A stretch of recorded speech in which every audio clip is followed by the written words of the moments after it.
Hello everyone. Defence technology का discussion कर रहे थे और उसकी जो नेक्स्ट क्लास है इसमें आगे बढ़ते हैं। थोड़ा सा हम साथ में रिवीजन करते हुए चलेंगे ताकि आपका कॉन्फिडेंस बिल्टअप रहे। तो लेट्स बिगिन। कोई भी इश्यूज हो तो please do let me know, ताकि कोई समस्या हो, रिवीजन में कोई दिक्कत हो तो उसके बारे में बात कर सके, और किसी प्रकार की कोई गलती लगती है उसके बारे में आप बताएं ताकि वो हम क्लियर कर सके डाउट। किसी प्रकार के मन में कोई द्वंद्व नहीं रहना चाहिए। तो सबसे पहले हम देखें कि जिस प्रकार से हमने देखा कि भारत के अंदर integrated guided missile development programme चलाया गया साल 1983। डॉक्टर एपीजे अब्दुल कलाम साहब का इसमें बहुत बड़ा योगदान था।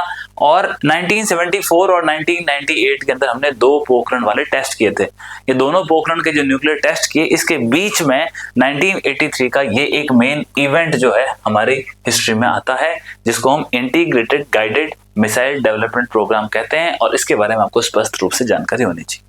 इसके अंदर हमने कुल मिला के ये 5 प्रकार की मिसाइल्स है उसको डेवलप की। इसका कई बार एक्रोनिम भी हम पटना के रूप में याद रख सकते हैं। P for Prithvi, A for Akash, T for त्रिशूल, N फॉर नाग और A फॉर अग्नि। तो बेसिकली ये है। तो इसमें हमारे 2 बैलिस्टिक मिसाइल डिफेंस सिस्टम है, जिसके अंदर एक पृथ्वी है, एक आकाश है, और उसके बाद नाग जो है वो एंटी टैंक गाइडेड मिसाइल है, और लास्ट के अंदर त्रिशूल है। ये सरफेस से आकाश की तरफ छोड़ी जाने वाली एक हमारी मिसाइल है, और इस मिसाइल का प्रयोग हम शॉर्ट रेंज में आने वाले दुश्मन के किसी प्रकार की चीजों को नष्ट करने में टारगेट के रूप में इस्तेमाल करते हैं। और अग्नि ये भी एक इंटरकॉन्टिनेंटल बैलिस्टिक मिसाइल हो चुकी है, अग्नि 1, 2, 3, 4, 5। तो इस प्रकार से आप समझ सकते हैं कि ये बहुत सारी चीजें हैं जो हमारी डेवलपमेंट की फेज में चल रही है। अब आगे बढ़ते हैं इसके साथ। ये ऑलरेडी हमने लास्ट क्लास में कवर किया था, परंतु कुछ चीजें एक रिवीजन होने के साथ और नई चीजों को ऐड किया ताकि कोई डाउट ना हो। अब यहाँ पर कुछ नए नाम आपके लिए होंगे। एक हेलिना। तो ऑलरेडी जब आपको नाग बताया था, तो नाग तो एंटी टैंक गाइडेड मिसाइल है, और नाग के साथ नामिका, क्योंकि जिस व्हीकल के ऊपर आप नाग को रखते हो उसको नामिका कहते हैं। और हेलिना क्या है? जब आप इसको हेलीकॉप्टर से छोड़ते हो तो उसको हम हेलिना कहते हैं। है तो नाग मिसाइल ही, और इसको जब आप हेलीकॉप्टर से छोड़ोगे तो इसे हम क्या कहेंगे? हेलिना कहेंगे। इसकी रेंज कितनी है? तो मैंने आपको बताया 6 से 7 किलोमीटर के आसपास है, और इसके अंदर भी हम नए नए वेरिएंट है वो डेवलपमेंट करने का प्रयास कर रहे हैं। साथ में यहाँ पे दूसरा एक बॉम्ब आया है जिसका नाम है स्पाइक। तो ये जो स्पाइक है, पहली बात तो आपको ये पता होना चाहिए, स्पाइक है इसका ओरिजिन है इजराइल से। और ये जो स्पाइक है ये भी नाग की तरह ही काम करती है, और ये भी एक एंटी टैंक गाइडेड मिसाइल है। तो इसको भी आपको ध्यान रखना है। ये कैसी है? एंटी टैंक गाइडेड मिसाइल है। स्पेशलिटी किसकी है इसकी? ये आप देख सकते हैं यहाँ पे जो आपको दिख रहा है ये स्पाइक की है, और इसकी स्पेशलिटी क्या है कि इसको भी नाग की तरह एक बार आप दागो और फिर आप भूल जाओ, तो फिर कोई टेंशन नहीं है। नेक्स्ट यहाँ पे लिखा है मिलान, और इसके साथ आप 2T एग्जैक्टली लगा सकते हो। इसका पूरा नाम मिलान 2T है। ये हमने फ्रांस से लिए, कहीं आपको मेंशन किया होगा फ्रांस से। तो फ्रांस से ये भी एंटी टैंक गाइडेड मिसाइल है मिलान 2T, और इसका भी आप जैसा कि सेम प्रिंसिपल है, दागो और भूल जाओ। रेंज इसकी थोड़ी सी 10 किलोमीटर के आसपास है, जो कि हमारी जो नाग है और जो हेलिना है उससे थोड़ी सी एक्सटेंडेड है। इसको आपको ध्यान रखना है।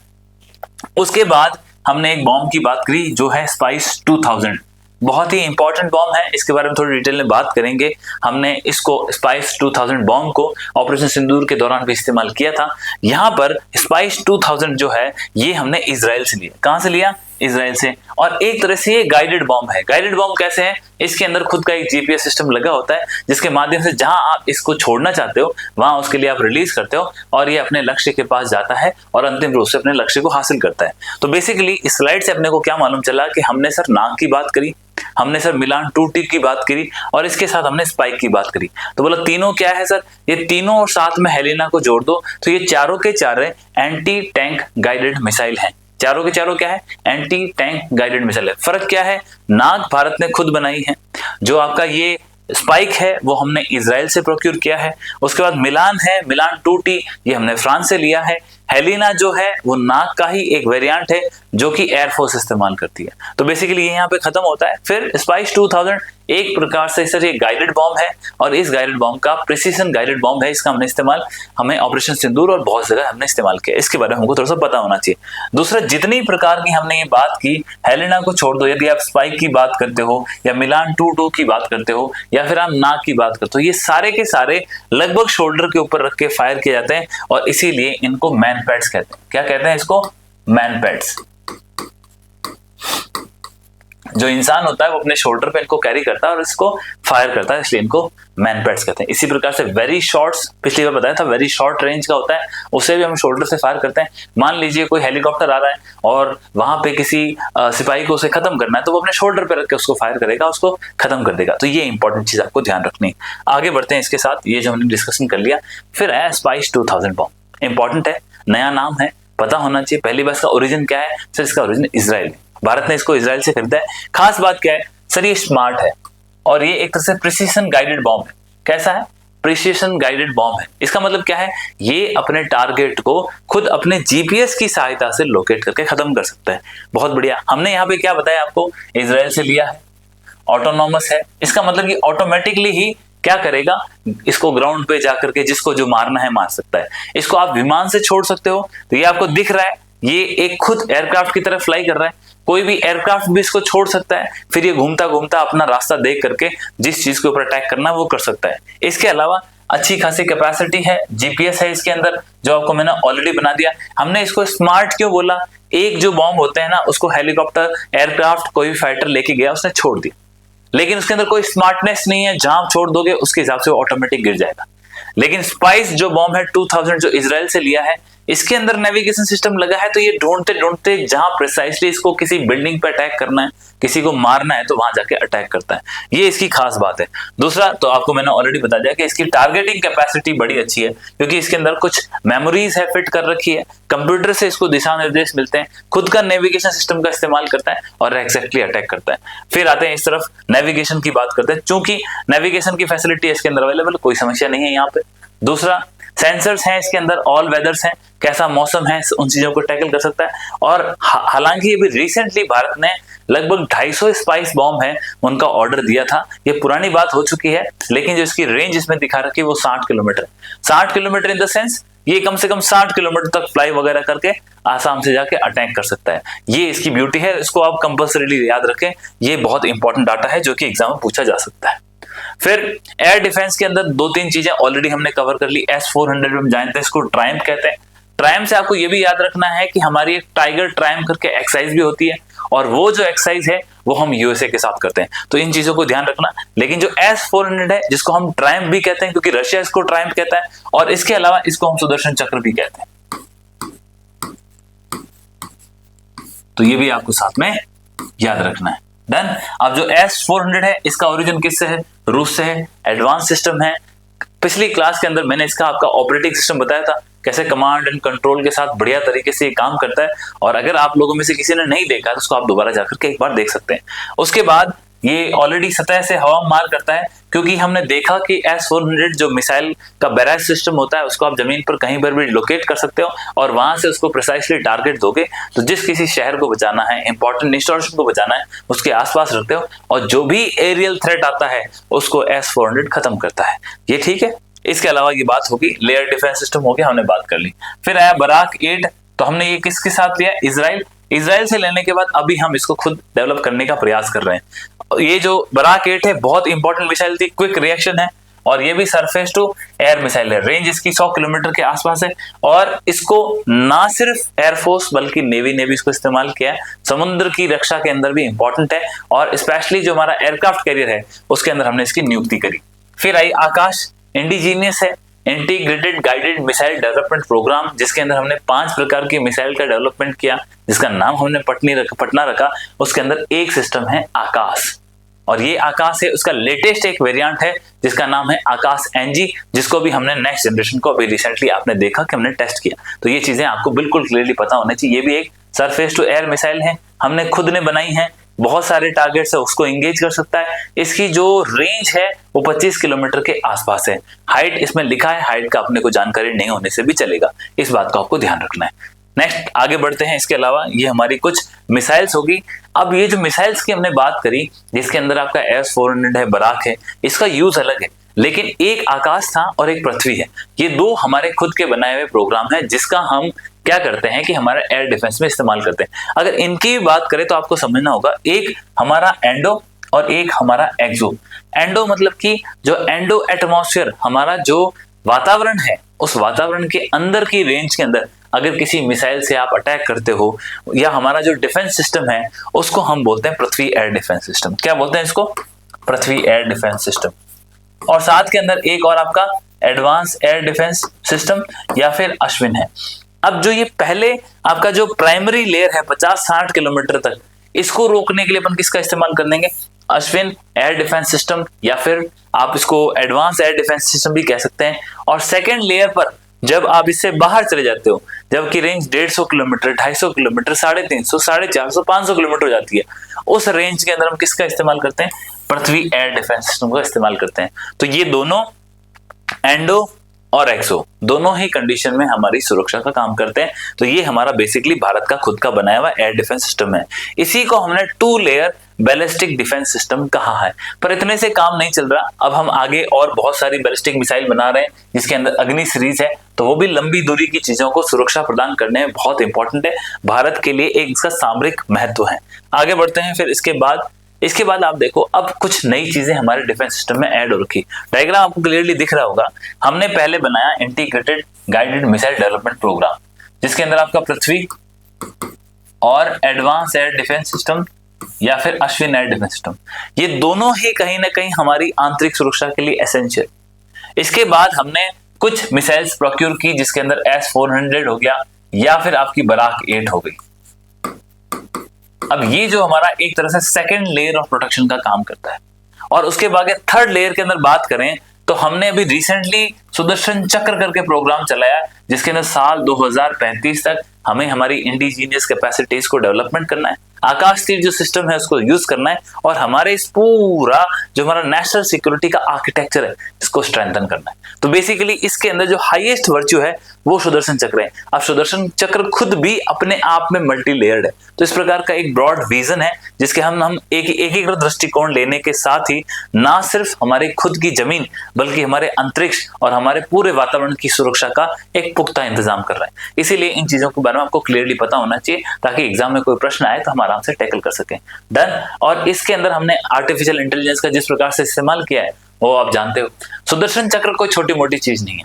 सुदर्शन चक्र के अंदर बहुत सारे इंटीग्रेटेड हमने चीजें ऐड कर रखी है।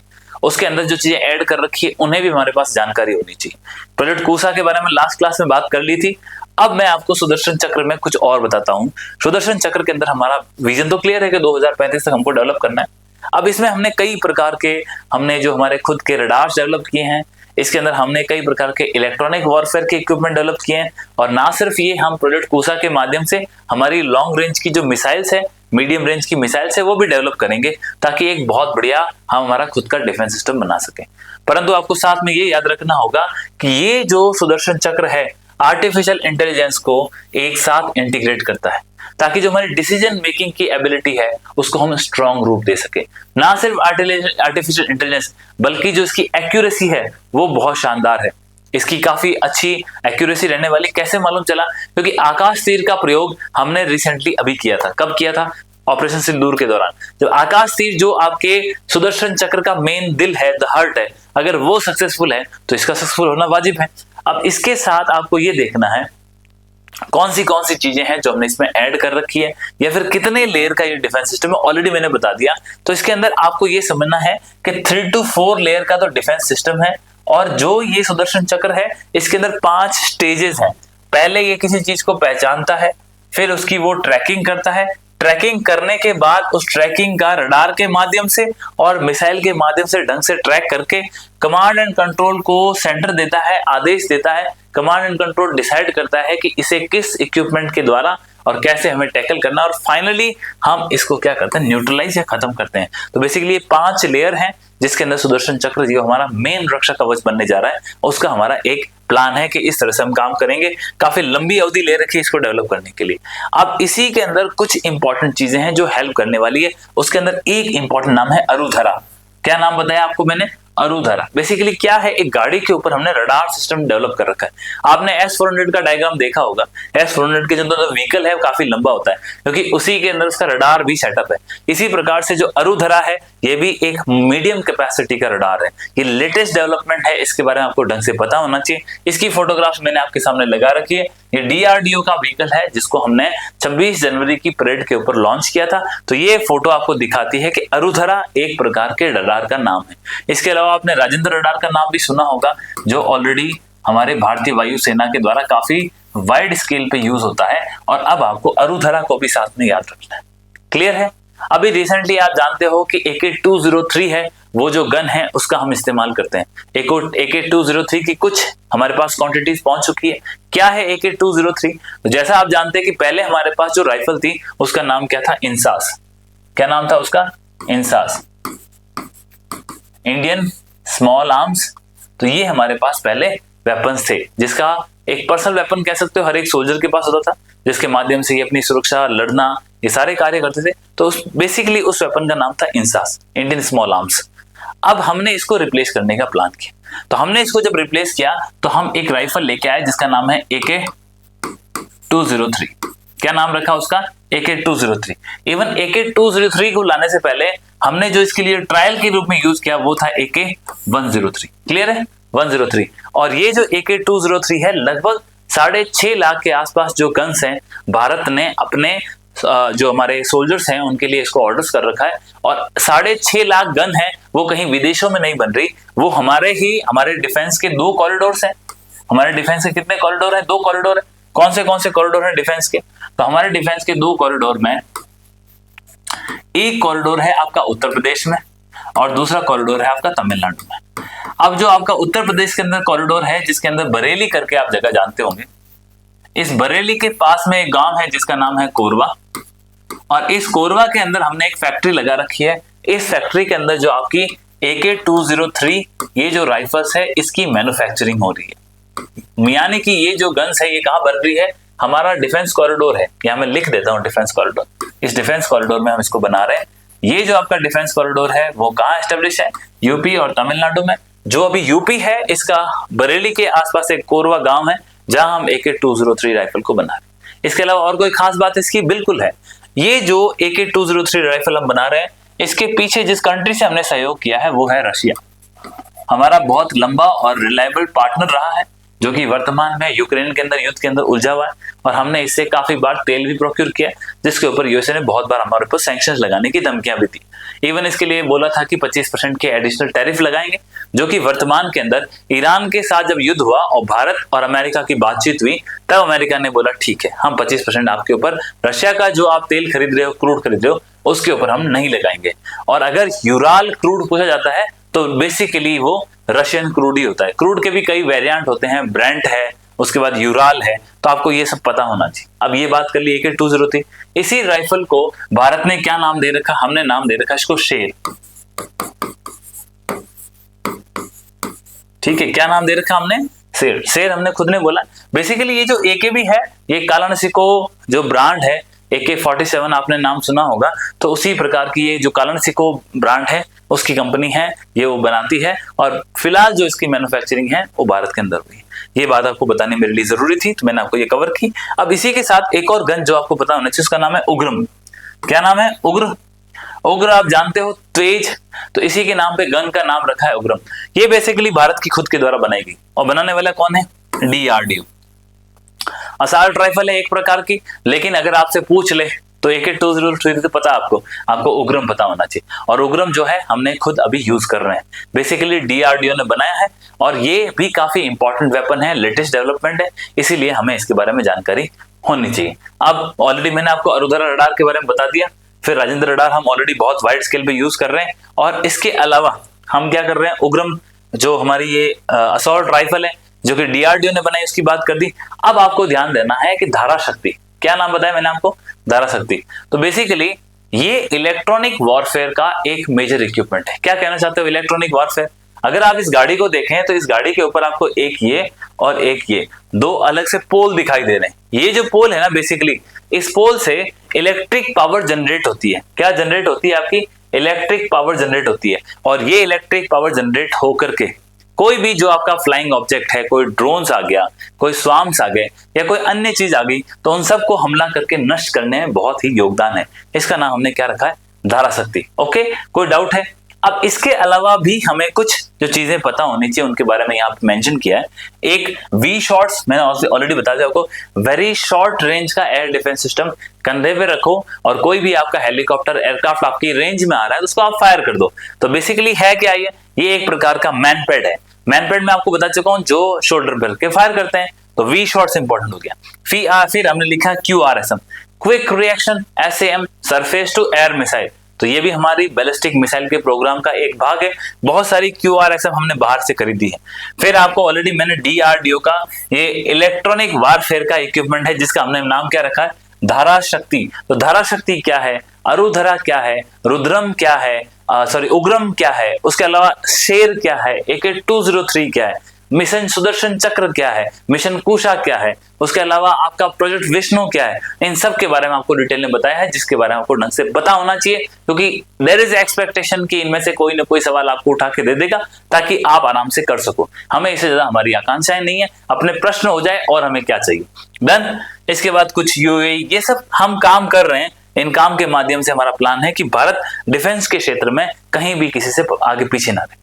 अब इसके अंदर एक मेजर डेवलपमेंट हुआ और वो मेजर डेवलपमेंट था हाइपरसोनिक मिसाइल्स। कौन सी मिसाइल्स बताई मैंने आपको, हाइपरसोनिक। और ना सिर्फ हाइपरसोनिक, इसके अलावा हमने एक और ऑलरेडी, हाँ आपने रैमजेट का नाम सुना होगा, स्क्रैमजेट का नाम सुना होगा।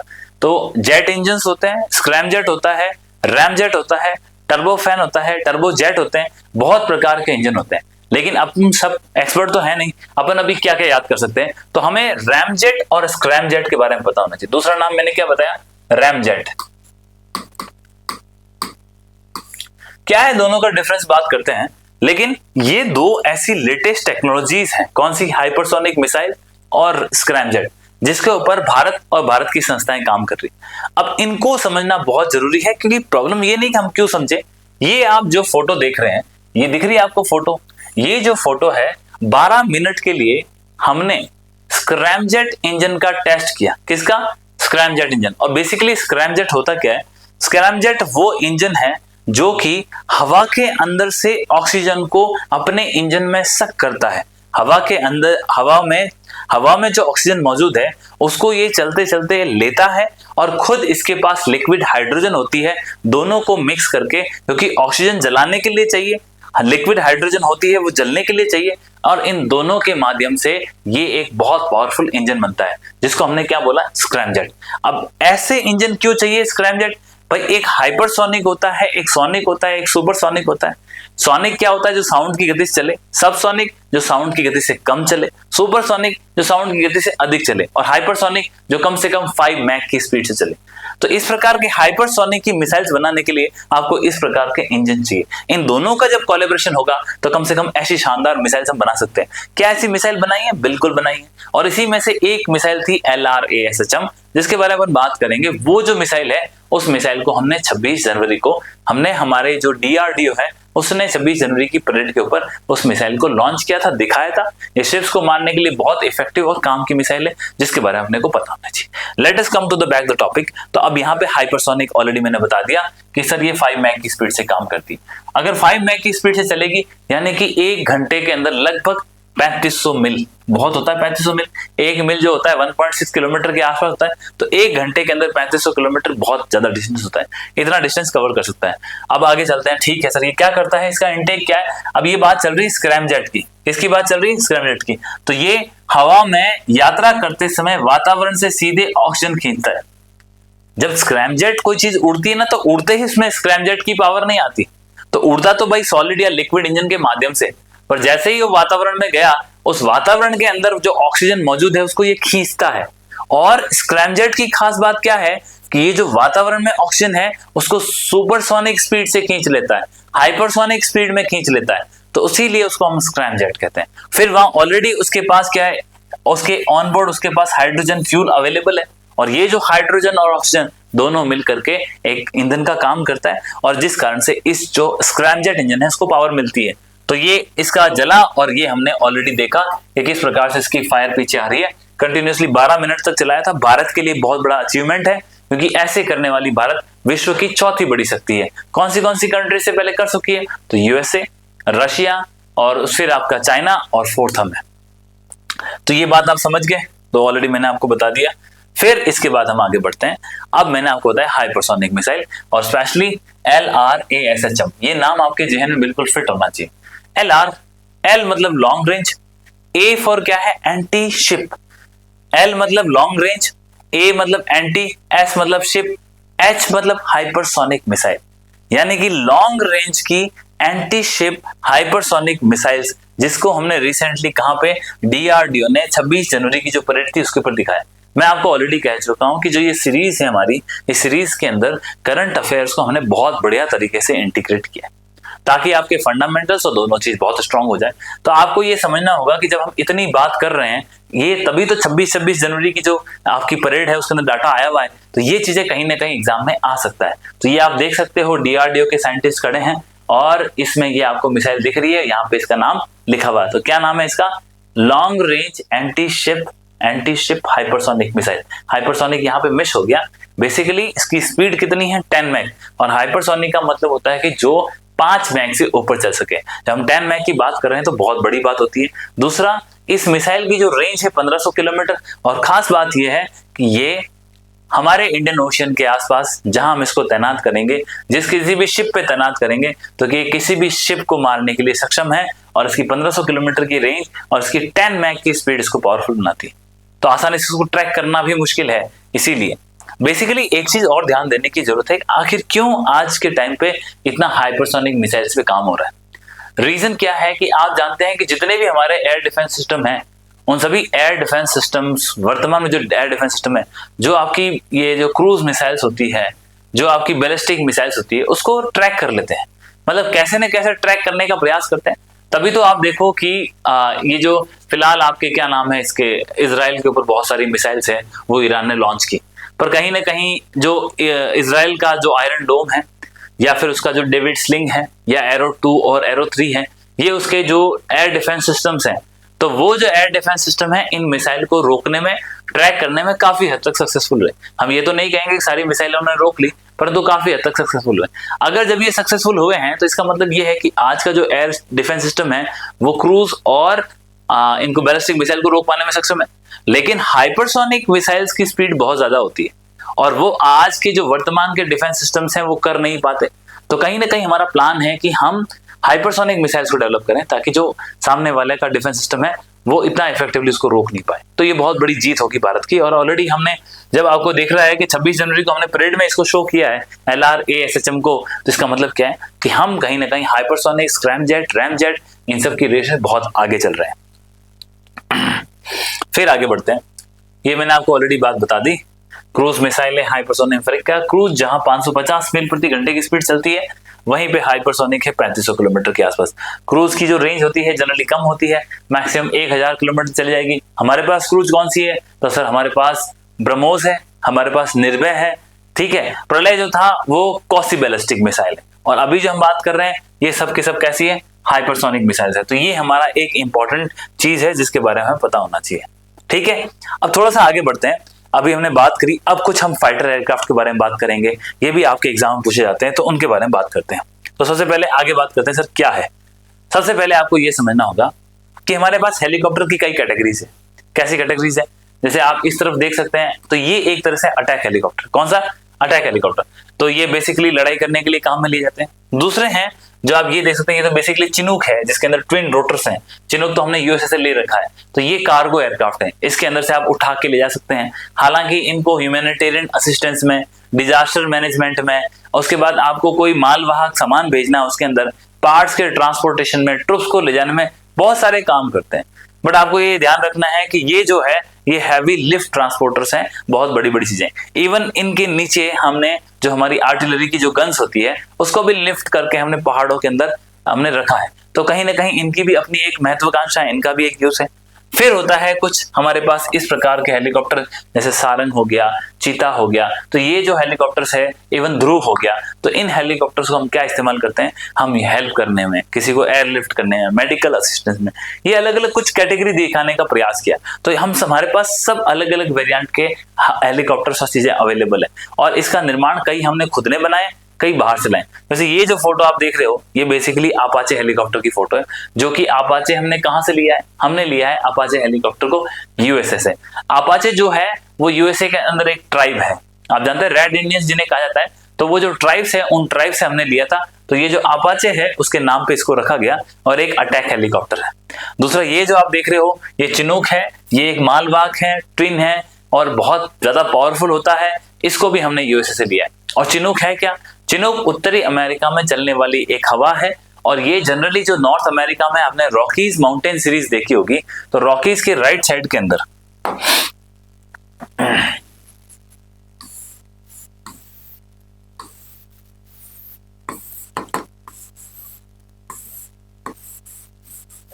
थोड़ा सा मोटा मोटी आप समझ जाओ, तो ये नॉर्थ अमेरिका का जो मैप है, इस नॉर्थ अमेरिका के मैप में हम जानते हैं कि ये क्या है, रॉकीज माउंटेन सीरीज है, दिख रहा है। और ये जो रॉकीज माउंटेन सीरीज है इसकी यहां से एक विंड आती है, क्योंकि इसके रॉकीज के राइट साइड के अंदर कौन सा मैदान है जिसको हम प्रेरी के मैदान कहते हैं। और ये प्रेरी के मैदान किस लिए फेमस है, क्योंकि यहाँ पे बहुत अच्छा गेहूं का उत्पादन होता है। किसका उत्पादन होता है, गेहूं का।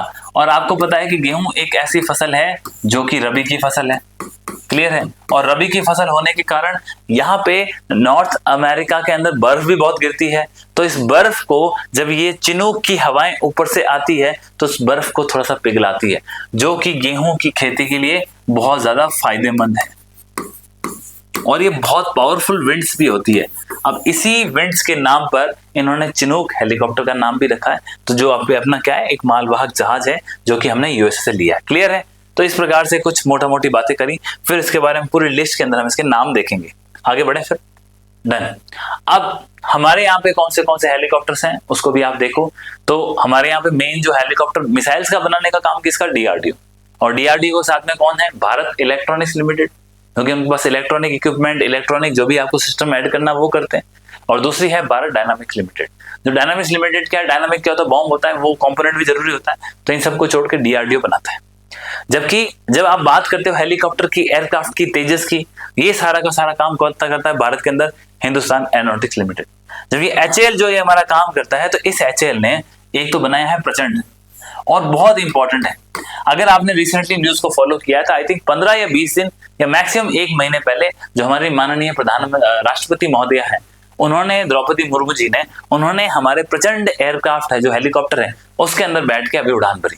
तो प्रचंड बहुत इंपॉर्टेंट है। और प्रचंड ऐसा एयरक्राफ्ट है जो हिमालय की चोटियों के ऊपर पहुंच सकता है और अच्छा खासा माल लेके पहुंच सकता है। इवन इसने ग्लेशियर के अंदर भी अपनी लैंडिंग करी, तो इसलिए प्रचंड बहुत इंपॉर्टेंट है। किसने बनाया है, भारत ने खुद ने बनाया है, एचएएल ने बनाया है। लाइट हेलीकॉप्टर है, 16,000 की फीट के ऊपर सियाचिन और लद्दाख जैसे क्षेत्रों के अंदर भी युद्ध के क्षेत्र का काम कर सकता है, तो बहुत इंपॉर्टेंट है। हमने अपाचे भी लिया था, लेकिन अपाचे की प्रॉब्लम क्या है कि अपाचे हिमालय की पहाड़ियों में इतना ऊपर नहीं चढ़ सकता।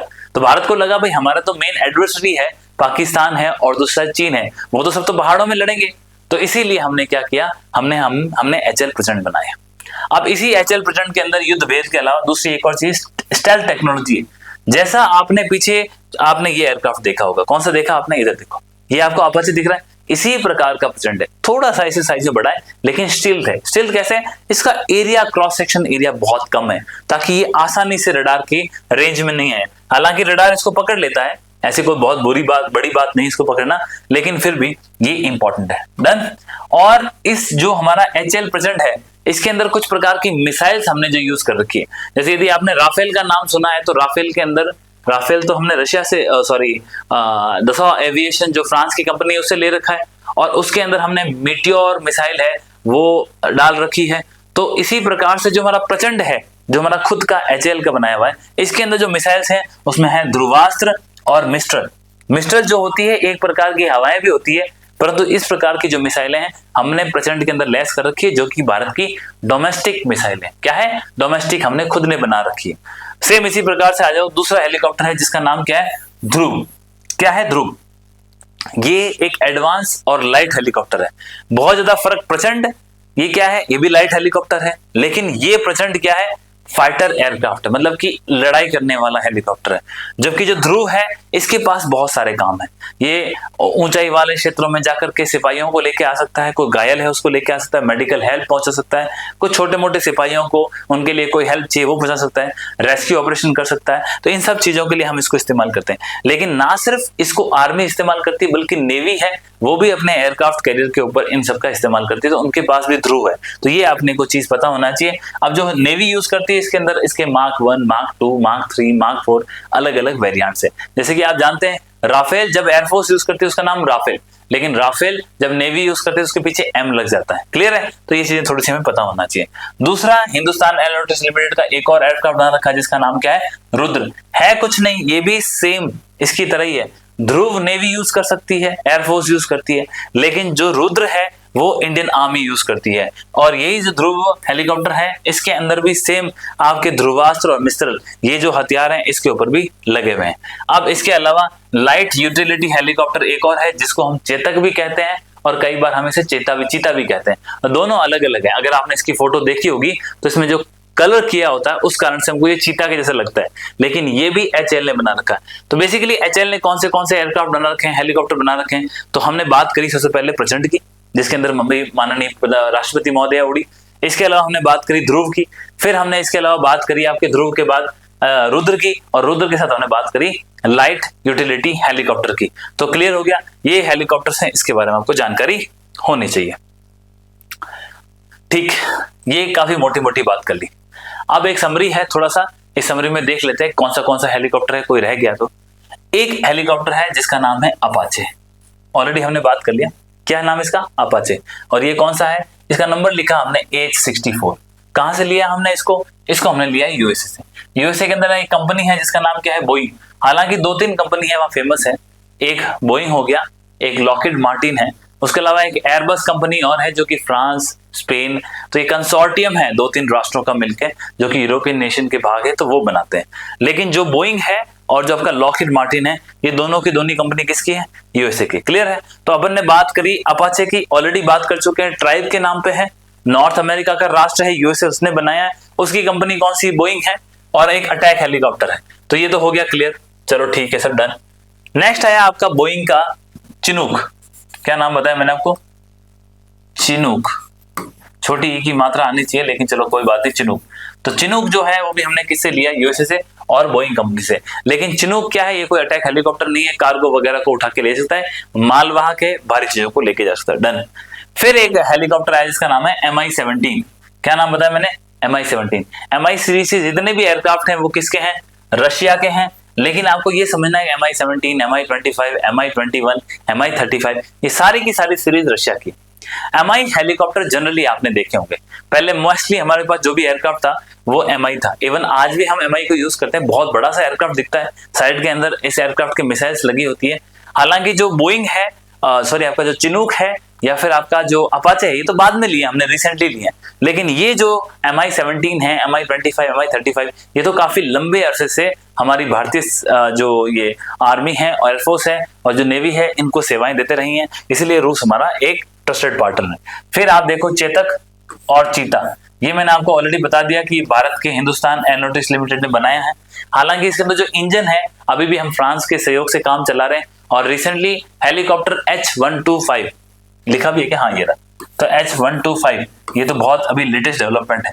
तो मैंने आपको ऑलरेडी बताया एयरबस फ्रांस की कंपनी है, साथ के अंदर हमारी टाटा जो टाटा TASL जो उसकी सब्सिडरी टाटा कंपनी की, इन दोनों ने मिलकर, फ्रांस की कौन सी कंपनी इसके अंदर? साफरान, सॉरी इसमें साफरान नहीं, इसमें एयरबस है, और हमारी कौन सी है? टाटा। ये दोनों मिलकर के जो आपका H-125 हेलीकॉप्टर है इसको बना रहे हैं। और बेसिकली ये जो मैन्युफैक्चरिंग है ये हमने कहां शुरू करी? बेंगलुरु में। बेंगलुरु कहां है? कर्नाटक के अंदर। इसको ध्यान रखना, ये बहुत इंपॉर्टेंट है। इसकी अभी रिसेंटली फैक्ट्री लगी और उसका हमारे डिफेंस मिनिस्टर भी वहां पे गए, तो भारत के लिए बहुत एसेंशियल है। देन ये सारे की सारी हमने बात कर ली, फ्रांस के साथ सहयोग से हो गई, ये सब क्लियर हो गया। अब आगे बढ़ते हैं, फिर नेक्स्ट थोड़ा सा और देख लेते हैं और क्या क्या चीज है। ठीक है, इस हेलीकॉप्टर्स के अलावा अब हम बात करते हैं कुछ ड्रोन्स की। तो कुछ ऐसे ड्रोन जो हमने बाहर से भी ले रखे हैं, कुछ हमारे खुद के भी हैं। तो हमने यहाँ पे लिखा है MQ-9। तो कई बार आप इसको MQ-9 रीपर के नाम से भी जानते हो, इसको रीपर ड्रोन भी कहते हैं। और इसके अलावा एक और इंपॉर्टेंट है, इसको हम स्काई गार्जियन कहते हैं। और इसके अलावा एक और जो हमारा ड्रोन है जिसका नाम है हेरॉन मार्क 1 और हेरॉन मार्क 2। तो ये सबसे इंपॉर्टेंट ड्रोन्स हैं, बड़े बड़े ड्रोन्स हैं। और इन ड्रोन्स को कहीं ना कहीं रनवे चाहिए होता है, रनवे के ऊपर ये फ्लाइंग करते हैं, फ्लाइंग करने के बाद ये उड़ान भरते हैं। तो इन दोनों की अपने इंपॉर्टेंस है। कौन सी? MQ-9B की, जो कि एक सी गार्जियन है, इसके अलावा रीपर की, और साथ के साथ में आपको हेरॉन भी मिलता है। तो ये सारे के सारे ड्रोन्स आपको ध्यान रखना है, क्योंकि ये प्रेजेंटली हम यूज कर रहे हैं। अब ये ड्रोन्स है वो जनरल इलेक्ट्रिक एक कंपनी है, किसकी? USA की, वो इसको बनाती है। साथ में आपको ये ध्यान रखना है कि इनको रनवे चाहिए, फ्लाइंग कर सकते हैं। और रिसेंटली जो ईरान का ये जो कन्फ्लिक्ट हुआ है, तो ऐसा बोला गया है कम से कम 12 से 13 जो USA के ये जो स्काई गार्जियन है, इनको डिस्ट्रॉय किसने किया है? ईरान ने किया है। तो ये बहुत बड़ा चैलेंज है, काफी अच्छी खासी कॉस्ट होती है इसकी। फिर हमारे भारत के कुछ ड्रोन है, जिसका एक का नाम है तपस, BH लिखा है ना, ये भारत। और इसके अलावा इसको कई बार इसको रुस्तम 2 भी कहा जाता है। तो बेसिकली भारत के ये DRDO ने बनाए हैं। मेल का मैं शब्द आपको दोबारा 2 मिनट रुक के बताता हूँ। तो तपस हमारा खुद का है, रुस्तम हमारा खुद का है। आपको सिर्फ पता होना चाहिए ये सब क्या है? ड्रोन है। ड्रोन को हम क्या बोलते हैं? Unmanned aerial vehicle. और ऊपर जो थे वो भी ड्रोन थे, लेकिन वो किसके हैं? USA के। अब लास्ट के अंदर एक आपको नाम और मिलेगा जिसका नाम है घातक। ये लेटेस्ट वाले ही लिखे हैं जो रिसेंटली आ सकते हैं। तो घातक, वैसे तो इन्फेंट्री के अंदर एक घातक प्लाटून होती थी पहले, अब तो उसकी जगह हमने भैरव बटालियन बनाना शुरू कर दिया है। तो जो घातक प्लाटून होती थी उसको स्पेशल कोई टारगेट दिया जाता था, वो उसको अकम्प्लिश या पूरा करती थी। तो अब जो घातक है, हम जो बात कर रहे हैं, ये जो घातक है वो क्या है? ये घातक आपकी DRDO जो है वो ड्रोन्स बना रहा है वो। तो तपस हो गया, रुस्तम हो गया, घातक हो गया, ये हमारे। इसके अलावा स्काई गार्जियन हो गया, MQ-9B, फिर रीपर हो गया, हेरॉन हो गया। ये सारे के सारे हमने कहां से लिए? जो MQ-9B और रीपर ये USA से हो गया, और जो हेरॉन है वो किससे हो गया? इजराइल से। और इन सबको रनवे चाहिए, बड़े हैं ये ड्रोन्स, काफी लंबे टाइम तक ये हवा में उड़ सकते हैं। अच्छे अच्छे टारगेट्स को इन्होंने असैसिनेट किया है। इवन जो आपका ये हेरॉन ड्रोन है, वो तो जो आपने अभी रिसेंटली नाम सुना ही होगा, कि ईरान के अंदर बहुत बड़े बड़े जो लोग हैं उनको टारगेट किया, उसके अंदर इसका नाम भी साथ में आया है। इसी कारण से बहुत सारी फॉरेन कंट्री है वो इसके इंटरेस्ट में भी है, इसको खरीदने के लिए उन्होंने इंटरेस्ट भी दिखाया। इवन भारत के भी बहुत सारे जो हमारे अच्छे जहर ड्रोन्स हैं, उनको प्रोक्योरमेंट के लिए भी अलग अलग कंट्रीज ने इंटरेस्ट दिखाया है। तो क्लियर है यहाँ तक? अब बात करते हैं आगे। तो ये सारे सारे ड्रोन हैं। फिर इसके अलावा कुछ यहाँ पे चीजें लिखी है, उससे पहले मैं आपको एक डिफरेंस बता दूं। जो पीछे वाला नाम था, एक का नाम क्या लिखा हमने? मेल, और एक का नाम लिखा है मेल।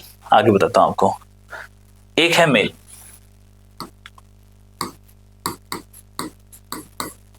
इसको हम बोलते हैं M for medium altitude.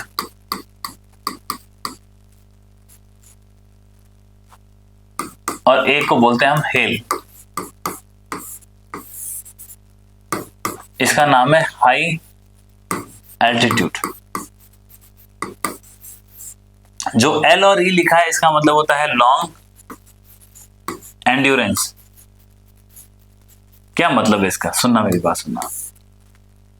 Mail का मतलब है मीडियम एल्टीट्यूड, एल्टीट्यूड का मतलब क्या होता है? हाइट। तो यानी कि जो मीडियम हाइट पे उड़ सकता है, और लॉन्ग एंड्योरेंस है, मतलब कि काफी लंबे समय तक ये हवा में रह सकता है, फ्लाइंग कर सकता है। दूसरा क्या है आपका? हेल है। तो इसका क्या है? हाई एल्टीट्यूड, मतलब कि ऊंचाई में काफी ज्यादा जाके उड़ सकता है, और लॉन्ग एंड्योरेंस मतलब कि लंबे टाइम तक बना रह सकता है। तो ये जो क्लासिफिकेशन नाम बताया मैंने आपको, इन दोनों को नामों को याद रखना है। अब इसके अंदर हमारे ड्रोन्स कहाँ गए? इधर देख लेते हैं कहाँ गए, ये रहे। तो जब आप इनकी बात कर रहे हो ना, MQ-9B की सी गार्जियन या फिर हेरॉन, ये सब क्या है? मेल है, यानी कि मीडियम एल्टीट्यूड लॉन्ग एंड्योरेंस। तपस जो है वो भी अपना मीडियम मध्यम वर्ग की ऊंचाई के अंदर उड़ सकता है काफी लंबी दूरी तक। फिर आपका जो घातक है, ये भी आपका एक मेल है, मीडियम एल्टीट्यूड लॉन्ग एंड्योरेंस। तो ये आपको स्पेसिफिक थोड़ा सा पता होना चाहिए, मेरे हिसाब से तो मैं इनका बता देता हूं।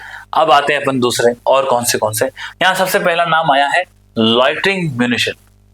बेसिकली नाम तो ये एम्यूनिशन के लिए ही है। लॉइटरिंग का मतलब क्या होता है?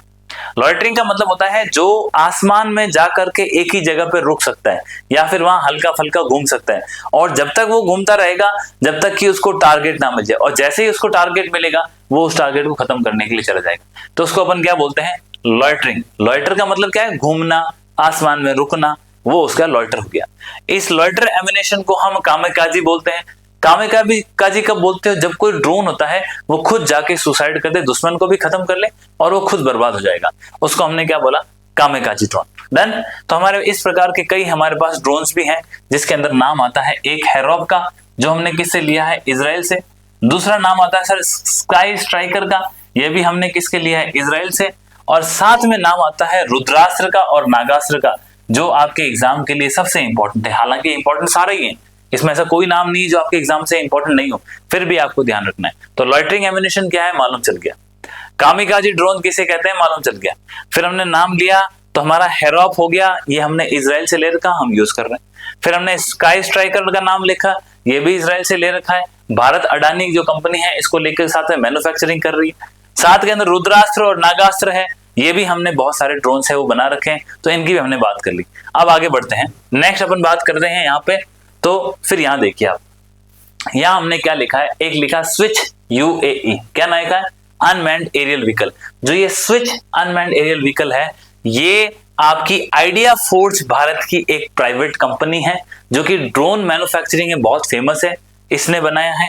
इसके साथ हमने लिखा VTOL, vertical take off and landing, यानी कि खड़े खड़े उड़ना और खड़े खड़े वापस बैठना, उसको हमने VTOL बोला है। तो ये एयरक्राफ्ट कैरियर के लिए बहुत इंपॉर्टेंट होते हैं, तो ये भी आइडिया फोर्स कंपनी ने कुछ बनाए हैं।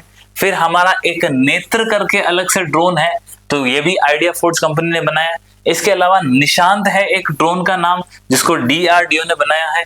फिर एक गरुड़ा है, गरुड़ा ड्रोन है या गरुड़ा किसान है, ये भी भारत के अंदर एग्रीकल्चर के लिए बहुत इंपॉर्टेंट है, इसको भी ड्रोन को बनाया गया। तो ये सब कुछ कभी डेवलप हुआ? जब ड्रोन की इंडस्ट्री डेवलप हुई है। इसी कारण से ड्रोन और मिसाइल्स दोनों इंपॉर्टेंट है, जैसा कि मैंने अपनी पहली क्लास के अंदर आपको बताया। कैट्स वॉरियर, इसको भी अभी आपके हिंदुस्तान एरोनॉटिक्स लिमिटेड और DRDO दोनों ने मिलकर के अपनी एक जो टेक्नोलॉजी है उसको समीक्षण करके नए इनोवेटिव प्रयास करने का प्रयास किया, इसीलिए इसका नाम क्या रखा है? Cats warrior. Done. Basically cats warrior तो बहुत स्पेशल चीज है जिसके बारे में आपको बताया।